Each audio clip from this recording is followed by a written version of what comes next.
Bienvenidos hermanos a la sexta semana de nuestra materia de Nuevo Testamento 1. En esta semana estaremos revisando las lecturas que tienen que ver sobre el libro de los Hechos. Tanto en el foro como en los audios vamos a estar abordando este libro. Y en particular este audio vamos a estar hablando sobre el autor, sobre Lucas en su función como historiador. La obra de Lucas, hermanos, constituye, junto con las cartas paulinas, las únicas fuentes directas de información sobre el cristianismo primitivo. Es decir, solamente a través del libro de los Hechos y solamente a través de las cartas podremos saber cómo fue este cristianismo de los primeros años. Pero la pregunta que se han hecho ya por bastante tiempo es ¿hasta qué punto el libro de los Hechos, en específico el libro de los Hechos, es una fuente confiable? ¿Hasta qué punto? Bueno, Lucas centró su relato en la difusión cristiana en el Oriente Próximo, es decir, en Asia Menor, en Grecia y en Italia también. Pero Lucas, en su relato de los Hechos, ignora el cristianismo egipcio y ignora también el oeste del imperio. Y algunos también han visto que debió haber considerado al cristianismo joánico. Algunos ven este cristianismo joánico como hipotético, pero hay evidencia de que este cristianismo joánico fue integrado cuando la iglesia empezó a constituirse como institución en el siglo segundo, finales del segundo siglo y principios del tercero. Entonces este cristianismo joánico trajo su perspectiva y también su historia. Entonces a Lucas, en su relato de Hechos, no toma en cuenta el cristianismo egipcio, no toma en cuenta el oeste del imperio y tampoco el cristianismo joánico. Así que a Lucas se le acusa de alguna manera de no reflejar completamente al cristianismo primitivo al cual está haciendo alusión. También a Lucas se le acusa de idealizar la imagen de la primera iglesia en Jerusalén, lo que vemos en Hechos capítulo 1 al capítulo 6. También se le acusa de haber deformado la teología de Pablo, es decir, la manera en la que Pablo se presenta en las cartas no es la misma imagen que nosotros vemos de Pablo en el libro de los Hechos. Así que cumplió Lucas realmente su compromiso con Teófilo de un relato ordenado después de haber investigado, como dice él en Lucas 1:3, después de haber investigado diligentemente todo desde sus orígenes.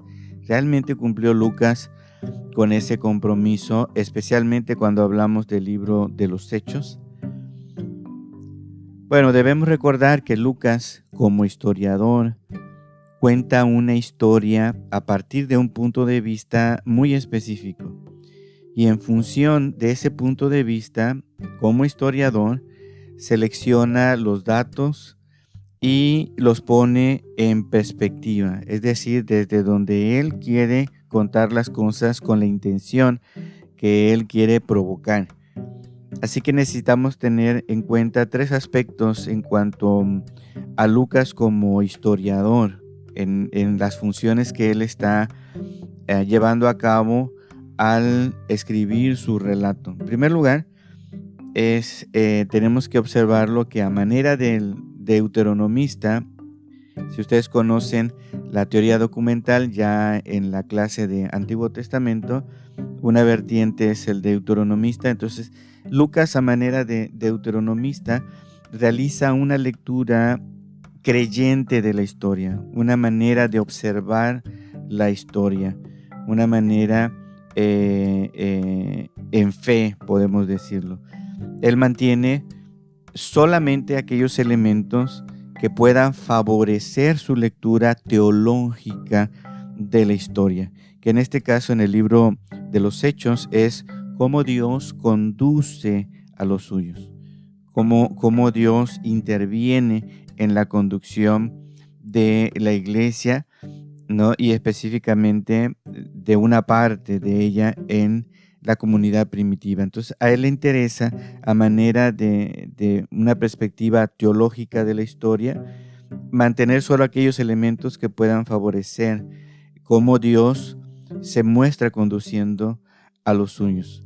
Número 2, también debemos observar que Lucas quiere explicar cómo el Evangelio abandonó su espacio originario en el judaísmo para trasladarse y llegar a los paganos. Es decir, Jerusalén es evidenciada en el capítulo 1 de Hechos, pero en el capítulo 28 ya estamos en Roma y aparentemente la cosa ahí se queda truncada y no sabemos qué pasa con el apóstol Pablo, pero la intención de Lucas no es una biografía del apóstol Pablo, sino observar cómo el evangelio, cómo la iglesia, cómo el movimiento cristiano se traslada del judaísmo, se traslada de Jerusalén hacia Roma. Y al llegar a Roma, esto simboliza la apertura de la palabra al mundo. Roma como la capital del imperio. A partir de allí se podía trasladar a cualquier otro lugar del imperio. Entonces, Roma es el punto central. Y a partir de ahí se puede ir incluso hasta España, que es la última frontera del imperio romano conocido en aquel momento, ¿no? Entonces Lucas tiene una manera de explicar este abandono del cristianismo de Jerusalén hacia Roma. En tercer lugar, Lucas está convencido de que Pablo fue un instrumento privilegiado para la salvación a los no judíos. Entonces trata de buscar trata de demostrar cómo este impulso irresistible del apóstol hacia las naciones, pues es el resultado realmente del plan de Dios. En Hechos capítulo 1, versículo 8, dice: me seréis testigos en Jerusalén, en Samaria y hasta lo último de la tierra. Y esto, que es el plan de Dios, se hace patente en el impulso, primero en Felipe, que sale de Jerusalén, después Pedro, y continúa largamente con la tarea misional del apóstol Pablo. Entonces, Pablo tiene un lugar privilegiado como instrumento a la salvación de los no judíos, pero que está en el plan de Dios, de llevar el evangelio hasta lo último de la tierra, que en este caso, a partir de Roma, podría llegarse a esa realidad de llegar a España como lo último de la tierra, ¿no? Como el lindero de lo conocido y no hay más. Bien, con estos tres aspectos podemos afirmar que la historiografía de Lucas es más bien teológica. La manera en la que él ve la historia y la compone y la narra tiene un componente teológico. Y esto es, hablando de la Biblia, hermanos, esto es una característica en muchos de los autores de la Biblia. No pretende Lucas como autor, como historiador, no pretende mostrar todo lo que sabe con respecto a los orígenes del cristianismo. La historia de los Hechos solamente presenta una historia parcial, una historia orientada a los orígenes, pero vistos a partir de la misión del apóstol Pablo. Entonces hay un desarrollo de esa historia con un punto de vista teológico desde una perspectiva muy concreta, que es el instrumento de Dios en la figura del apóstol Pablo. Entonces el relato que nosotros vemos, el relato que hace Lucas, también no solamente del apóstol Pablo, sino de la comunidad de Jerusalén, en muchos ha levantado sospechas, especialmente porque se mira una idealización de la realidad. Es decir, que hay elementos que quizá no concuerdan con los datos objetivos, que de alguna manera esos datos se han retocado para idealizar a la iglesia en Jerusalén.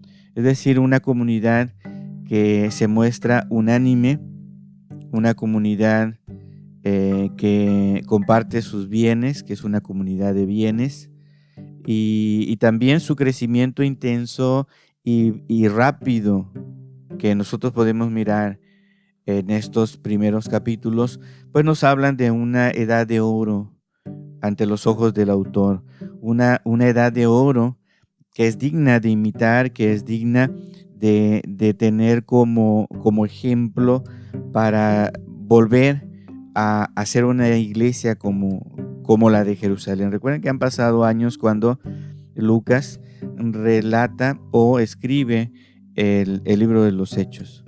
Entonces él, a manera de Génesis, si nosotros recordamos Génesis del 1 al 11, que es la historia de los orígenes, así Lucas, a manera de Génesis, a manera de historia de los orígenes, en Hechos del 1 al 6, relata esta realidad de la iglesia primitiva con estas características idealizadas, y que este relato de Hechos del 1 al 6 cumple la función de mito fundador para el cristianismo. O sea que para el tiempo de Lucas, que ya está teniendo serios conflictos, está siendo fraccionado el cristianismo, se está dividiendo y se están separando de manera pues más definitiva del judaísmo, es necesario que se retome esta historia de los orígenes, porque cumple esta función de mito fundador para el cristianismo. Para entender en qué sentido hablo de mito fundador, yo les animaría a leer el libro de Teología del Nuevo Testamento de Rudolf Bultmann, y hay un tratamiento histórico de la palabra mito. Entonces, dentro de la bibliografía que se les dio en el sílabo, está este libro, búsquenlo, léanlo, vale la pena. Por supuesto, examinarlo todo, retener lo bueno. Entonces, cuando hablamos de esta idealización de la realidad de la comunidad en Jerusalén, estamos ante una imagen que se nos está mostrando para tenerlo como ejemplo, para volver a ese tipo de comunidad. Sin embargo, dentro de esta comunidad ejemplar, no puede dejar de verse las crisis internas y la agresión externa.